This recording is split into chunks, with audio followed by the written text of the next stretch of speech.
आज से करीब 25 साल पहले 24 दिसंबर 1999 की शाम 5 बजे के करीब नेपाल की राजधानी काठमांडू के त्रिभुवन एयरपोर्ट से नई दिल्ली जाने वाली इंडियन एयरलाइंस की एक फ्लाइट IC-814 टेक ऑफ करती है। यह फ्लाइट टेक ऑफ करते ही धीरे धीरे 30,000 फीट की हाइट पर पहुंच जाती है, जिसमें फ्लाइट में मौजूद पैसेंजर्स सूर्य की किरणों का आनंद ले रहे थे। लेकिन किसको पता था कि अगले कुछ ही घंटों में यह फ्लाइट हाईजैक होने वाला था। सब इस बात से अनजान थे कि हमारे साथ क्या होने वाला है। फ्लाइट्स जैसे ही इंडियन बॉर्डर में एंटर करती है, तभी फ्लाइट में मौजूद 5 आतंकी खड़े होते हैं और यह फ्लाइट में ऐलान कर देते हैं कि हमने फ्लाइट्स को हाईजैक कर लिया है। इनमें से एक आतंकी विमान के कॉकपिट में घुसा और पायलट से कहा कि वह फौरन विमान को लखनऊ की जगह पाकिस्तान लेकर चले। उस टाइम फ्लाइट्स में 176 पैसेंजर्स के अलावा पायलट समेत क्रू के 15 लोग सवार थे। लेकिन किसे पता था कि यह फ्लाइट भारत के इतिहास में एक तारीख बनकर रह जाएगा। हाल ही में नेटफ्लिक्स पर अभी एक सीरीज आई है, द कांधार हाईजैक,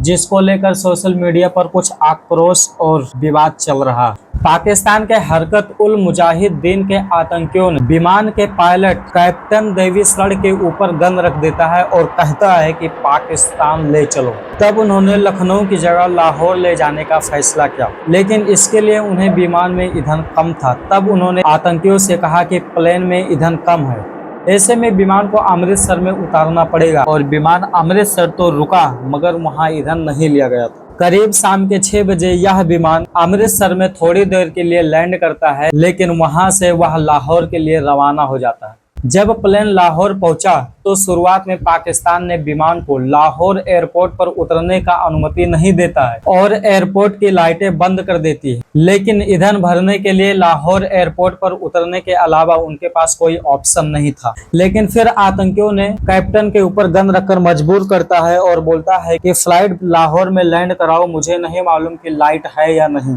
तब पायलट के कैप्टन ने फाइनली लाहौर के हाईवे पर लैंड करने का डिसीजन लेते हैं। लेकिन फिर कैप्टन ने लाहौर के एयर कंट्रोलर से बात करते हैं कि हमें लैंडिंग होने की अनुमति दे दो, नहीं तो हम क्रैश कर जाएंगे और मारे जाएंगे। कैप्टन के रिक्वेस्ट करने के बाद लाहौर के एयरपोर्ट को लाइट चालू कर दी जाती है और फ्लाइट्स लैंड करने की अनुमति दे दी जाती है। और उस वक्त पाकिस्तान सरकार के इजाजत के बिना ही ये विमान रात को करीब 8 बजे लाहौर एयरपोर्ट पर लैंड कर जाती है। लाहौर में ईंधन भरने के बाद पाकिस्तान ने विमान के पायलट को तुरंत लाहौर एयरपोर्ट पर छोड़ने को कहा गया। लाहौर के बाद यह विमान दुबई एयरपोर्ट पर पहुंचा, जहां पर आतंकियों ने ईंधन भरने की एवज में 27 यात्रियों को विमान से उतरने की अनुमति दे दी थी और दूसरे फ्लाइट से इन 27 यात्रियों को सुरक्षित भारत लाया गया। इनमें से ज्यादातर महिलाएं और बच्चे थे। भारत ने दुबई एयरपोर्ट पर विमान को आतंकियों से छुड़ाने के लिए UAE से कार्रवाई की मदद मांगी थी, लेकिन उसने इनकार कर दिया था।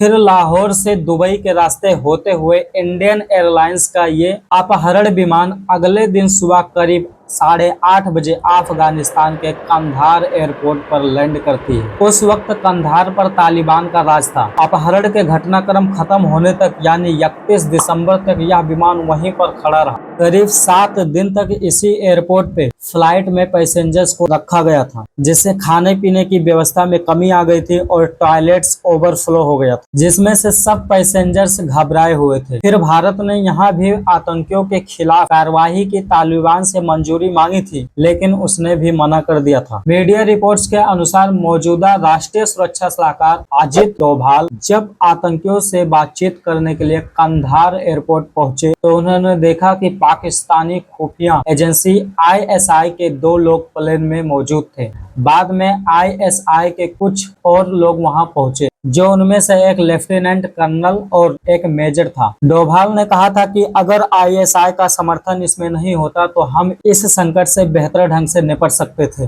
भारत के किसी भी सैन्य अभियान से आतंकियों को सुरक्षा प्रदान करने के लिए तालिबान के लड़ाकों ने प्लेन के चारों ओर से घेर रखा था। एक रिपोर्टर नीलेश मिश्रा की किताब विमान के अंदर 173 हावर्स की पैनिक हालात के बारे में बयां करती है। इसी किताब में यह बताया गया है कि 5 आतंकी एक दूसरे को चीफ, बर्गर, डॉक्टर, शंकर और भोला जैसे कोड नाम से बुलाते थे और हाल में आई इस वेब सीरीज में इन्हीं नामों का जिक्र किया गया था, जिस पर विवाद खड़ा हो गया। लेकिन काफी रिसर्च के बाद इनका हमें असली नाम पता चला। इब्राहिम अख्तर, शाहिद अख्तर सईद, सनी अहमद काजी, हुजूर मिस्त्री, शकीर, ये 5 आतंकवादी थे जिसने प्लेन को हाईजैक किया था और जिसमें ज्यादातर लोग पाकिस्तान के थे। हाईजैकर्स ने विमान में दहशत फैलाने के लिए एक यात्री रूपेन कात्याल जो हनीमून से लौट रहे थे, उनकी पत्नी को मार दिया गया था, जिससे चारों ओर खून ही खून फैल गया। और विमान में ये हादसा देखने के बाद लोग और घबरा गए। हाईजैकर्स ने भारत में बंद 36 आतंकियों की रिहाई के साथ साथ 20 करोड़ अमेरिकी डॉलर की फिरौती की मांग रखी थी, मगर सरकार ने जब उनकी यह मांग सिरे से खारिज कर दी तो वह 3 आतंकियों की रिहाई पर अड़ गए। तालिबान ने बताया कि भारतीय एनएसजी कमांडो प्लेन को चारों ओर से घेर लिया था, लेकिन एनएसजी कमांडो को एक्शन करने की इजाजत नहीं दी गई थी। क्यों? उस दौरान वाजपेयी सरकार में विदेशी मंत्री रहे जसवंत सिंह को 2 बार कंधार एयरपोर्ट जाना पड़ा था। पहली बार वो आतंकियों से बातचीत करने गए थे और दूसरी बार भारत की जेल में बंद आतंकियों जैसे मोहम्मद के मौलाना मसूद अजहर, मुश्ताक जरगर और अहमद उमर सईद शेख को लेकर आए थे, ताकि उसके बदले यात्रियों को आतंकियों के चंगुल से छुड़ाया जा सके। प्रधानमंत्री अटल बिहारी वाजपेयी ने नए साल की पूर्व संध्या पर देश को बताया कि उनकी सरकार हाईजैकर्स की मांगों को काफी हद तक कम करने में कामयाब रही। लेकिन यह विमान अपहरण 31 दिसंबर को खत्म हुआ जब भारत ने अफगानिस्तान के कंधार में 3 आतंकवादियों को रिहा कर दिया। इस बंधक संकट के बाद सरकार के संकट से निपटने के लिए सरकार को सवाल उठाने लगे, आलोचना भी हुई। उनकी यह कहकर आलोचना की जाने लगी कि जिन्होंने आतंकी की मांगों के घुटने टेक दिए। हालांकि विमान में ज्यादातर यात्री भारत के थे, मगर इसमें America, Australia, Belgium, Canada, France, Italy, Japan और स्पेन के नागरिक भी इस विमान में सवार थे।